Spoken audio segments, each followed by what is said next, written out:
तो अब हम लोग आज सॉल्व करने वाले हैं ये क्वेश्चन।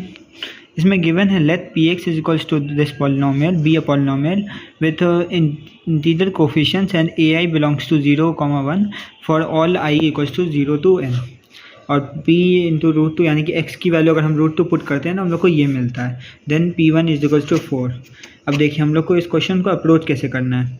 ये क्वेश्चन जैसा कि दिख रहा है हम लोग को ना पॉलिनोमियल दिया है ना हम लोगों को कुछ और मतलब एक्स्ट्रा जैसे कि p√2 और p√3 मतलब ज़्यादा वैल्यूज़ भी नहीं, बस एक ही क्वेश्चन दिया है। तो हम लोग को इसमें दिमाग लगाना पड़ेगा कि हम लोग इसको कैसे करें। बस हम लोग को एक डेटा पता है, वो ये कि ए आई की वैल्यू 0,1 ही हो सकती है। ए आई क्या है, आई की वैल्यू 0 to n यानी कि A0 A1 A2 A3 A4 से लेकर AN तक सिर्फ 0 और 1 ही वैल्यू हो सकती है। और A0 to AN क्या है, ये पॉलिनोमियल के कोफिशिएंट्स और कांस्टेंट इंक्लूडेड है इसमें। तो ये सारी कोफिशिएंट्स की वैल्यू या तो 1 हो सकती है या तो 0 हो सकती है। मतलब वो टर्म होगा तो उसकी कोफिशिएंट 1 है या तो वो टर्म होगा ही नहीं। ये हम लोग को क्लैरिटी मिल गई। अब देखिए हम लोग इस पॉलिनोमियल को लिखते हैं, ठीक है। अब देखिए इस क्वेश्चन में सॉल्व करने के लिए एक हम लोग को ये चीज़ सोचनी पड़ेगी कि ये p√2 है, हम लोग को इर्रेशनल नंबर जैसे गिवन है, ठीक है। इर्रेशनल नंबर गिवन है तो हम लोग को ये पता है कि इर्रेशनल नंबर जो अगर सिर्फ एक ही टर्म है तो उसका जो पावर मतलब इवन होगा वो हमेशा रैशनल नंबर मिलेगा, ठीक है।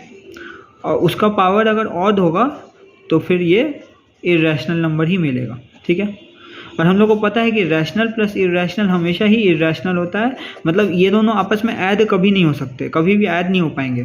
मतलब जैसे कि 5 + 6 और ऐसे होता तब भले ये इसका रियल पार्ट और ये वाला चीज़ ऐड हो सकते थे।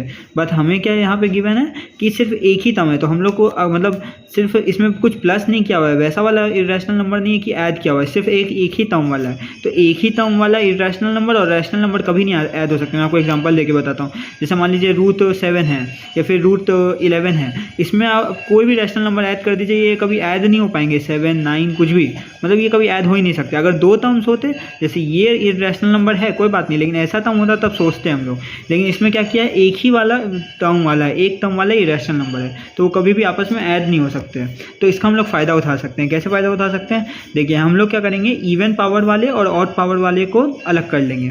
तो ये हम लोग इवन पावर वाले को सबसे पहले अलग कर लेते हैं, ठीक है। तो इवन पावर का 2 कोफिशिएंट आ जाएगा, आप समझ सकते हैं कैसे आ रहा है, ठीक है। ऐसे ही करते करते ये हो गया इवन पावर प्लस। अब हम लोग ऑड पावर को ले लेंगे, हम लोग ऑड पावर को ले सकते हैं, करते करते हो जाएगा। अब देखिए हम लोग को पता है कि हम लोग को √2 पुट करना है, ये हम लोग को यूज़ करना पड़ेगा कहीं ना कहीं। हम लोग √2 इसमें पुट कर देते हैं। तो √2 अगर हम लोग इसमें पुट कर देंगे तो हम लोग के पास मिल जाएगा A1 सॉरी हाँ ठीक है A0 A2 सॉरी हाँ A2 2 प्लस A4 2², ऐसे करते करते यहाँ, ठीक है। और यहाँ पे हम लोग को मिल जाएगा A1 √2 प्लस A3 2√2, ऐसे करते करते, ठीक है। अब हम लोग को पता है कि ये दोनों ऐड नहीं हो सकते तो हम लोग डायरेक्ट कंपेयर कर सकते हैं। इसकी वैल्यू क्या गिवन है, 13 + 19 √2, ठीक है। अब देखिए तो हम लोग को रियल पार्ट ये वाला है और रैशनल वाला पार्ट ये वाला है, इर्रेशनल वाला पार्ट ये वाला है। तो रैशनल को रैशनल से डायरेक्ट कंपेयर कर सकते हैं क्योंकि इन दोनों को ऐड नहीं कर सकते। ये रैशनल है ये इर्रेशनल है तो ये तो ऐड नहीं हो पाएंगे कभी भी। ये सारे इर्रेशनल वाले एक टर्म वाले टर्म है, ये कभी भी ऐड नहीं हो सकते। और ये रैशनल वाले तो रैशनल को रैशनल से कंपेयर कर सकते हैं। तो A1 A0 + 2 A2 + 4 A4 से चलते चलते ये हो जाएगा आपको 13, ठीक है। और ऐसे ही हम लोग चलेंगे तो A1 √2 प्लस मतलब √2 को बाहर निकाल लेते हैं चलिए, और A1 + 2 A3 + 4 A5, ऐसे करते करते हमारे पास हो जाएगा 19, ठीक है। मतलब 19 √2 और ये √2 हमारे पास कैंसिल हो जाएंगे, ठीक है। बहुत बढ़िया। अब हम लोग को ये वाली टर्म गिवन है, इसकी वैल्यू 19 हो गई। ये वाली टर्म पूरी है, इसकी वैल्यू 13 हो गई। अब हम लोग को क्या पता है कि AI जो है वो हमेशा 0 और 1 में ही घूम सकता है, ठीक है, हमेशा 0 और 1 में। तो हम लोगों को इन दोनों का यूज़ करके मतलब कुछ की वैल्यूज़ निकालनी है जिससे हम लोग को ये 13 मिले और ये 19 मिले, ठीक है। तो अब हम लोग क्या करते हैं, जैसे कि हम लोग इसमें वैल्यूज़ को तो हमने देखा था कि हमारे पास वैल्यू आ गई थी a0 plus 2a2 plus 4a4 सबका समेशन इन्फिनिटी तक इक्वल्स टू 13 और a1 plus 2a3 plus 4a5 करते करते ये 19। अब हम लोग जैसा कि जानते हैं कि सारे a की वैल्यू जो होगी वो या तो 0 होगी या तो 1 होगी, क्योंकि ai जो लाई करता है वो 0, 1 के सेट में लाई करता है। अब हम लोग इस वैल्यू को मैक्सिमाइज़ करके देखते हैं कि ये कहाँ तक जा रही है, सिर्फ इन्हीं 3 टर्म्स का। तो अगर हम सबका 1 भी लेते हैं वैल्यू 1 1 1 तो 4 + 2 + 1 7 आ जाएगा, लेकिन हम लोग को तो 13 चाहिए। तो हम लोग इस सीरीज़ को थोड़ा सा एक्सटेंड करके देखेंगे कि ये कहाँ तक जाती है और हम लोग को क्या बेनिफिट देती है। तो हमने सीरीज़ को ये 2 से मल्टीप्लाई हो रहा था √2 का स्क्वायर, तो इसीलिए ये 4 2 8 हो जाएगा। तो 8a6 प्लस 16a7 सॉरी 8, ठीक है। इसमें भी थोड़ा एक्सटेंड कर देंगे क्योंकि ये 7 ही है, 19 चाहिए हम लोग को।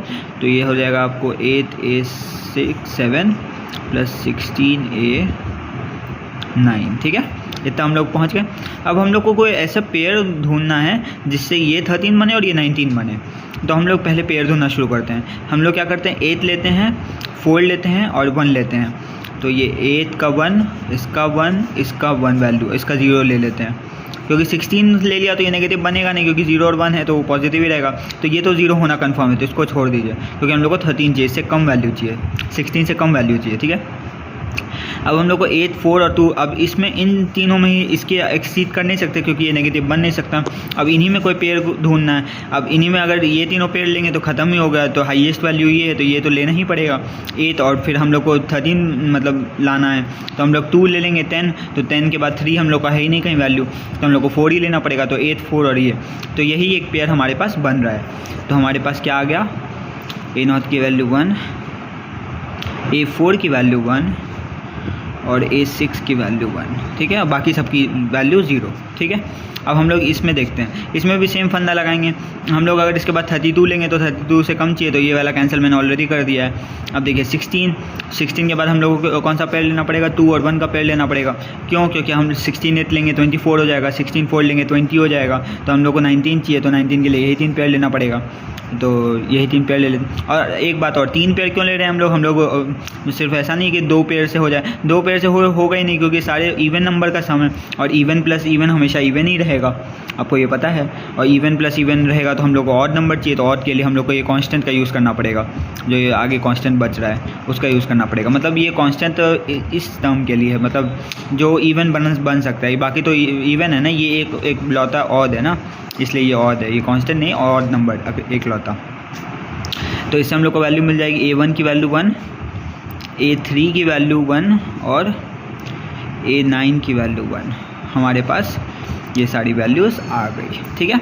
तो अब हम लोग इससे पॉलिनोमियल फॉर्म करेंगे। कैसे फॉर्म करेंगे पॉलिनोमियल, ये जो गिवन है ये जितना पावर रहता है ऊपर x के ऊपर रहता है, इससे हम लोग पॉलिनोमियल अपना लिख सकते हैं। तो हम लोग अपना पॉलिनोमियल लिखेंगे 1 + x plus x cube plus x4 plus x6 plus x9, ठीक है। ये हमने अपना पॉलिनोमियल लिख लिया। अब हम लोग को ये पॉलिनोमियल अगर आप चाहो तो ये पुट करके देख सकते हो, ये √2 पुट करोगे तो 13 + 19 √2 आना चाहिए। हम आपको पुट करके दिखा सकते हैं ऐसे अगर आप चाहो तो, 1 + √2 + 2 √2 + 4 16 √2, तो ये आपको बन जाएगा 19 √2 + 13, ठीक है। तो 19 √2 + 13 बन गया। तो वही हम लोग को चाहिए था, तो मतलब चाहिए क्या था, ये गिवन था, ठीक है। तो ये प्रूव हो गया। अब हम लोग को क्या पूछा गया है आंसर में, P1 / 4। तो P1 है तो ये Px है, तो यहाँ पे x की जगह 1 पुट कर देंगे तो P1 मिल जाएगा हम लोग को। वो मिल जाएगा 1 + 1 + 1 + 1 + 1, 1 2 3 4 5 6, तो 6 और डिवाइडेड बाय क्या है 4 है, तो डिवाइड बाय हम लोग 4 कर देंगे तो आंसर आ जाएगा 1.5। तो इसका आंसर हो गया 1.5। ये थोड़ा सा अच्छा क्वेश्चन हम लोग कह सकते हैं जेईई मेंस से थोड़ा ऊपर लेवल का, क्योंकि हमें यहाँ पे पॉलिनोमियल को प्रेडिक्ट करना था। ये ध्यान में रखना था कि इरेशनल प्लस रैशनल से हम लोग कैसे कंपेयर करें। उसके बाद फिर हम लोग को ये ध्यान रखना था कि इसमें पेयर कैसे ढूंढें। तो ये थोड़ा जेईई मेंस जितना या फिर थोड़ा उससे ऊपर लेवल का क्वेश्चन था और इसका आंसर आ गया 1.5। और आपको और कोई क्वेश्चन पूछना हो, तो कोई डाउट हो तो आप यूट्यूब पर कमेंट कर सकते हैं। Thank you.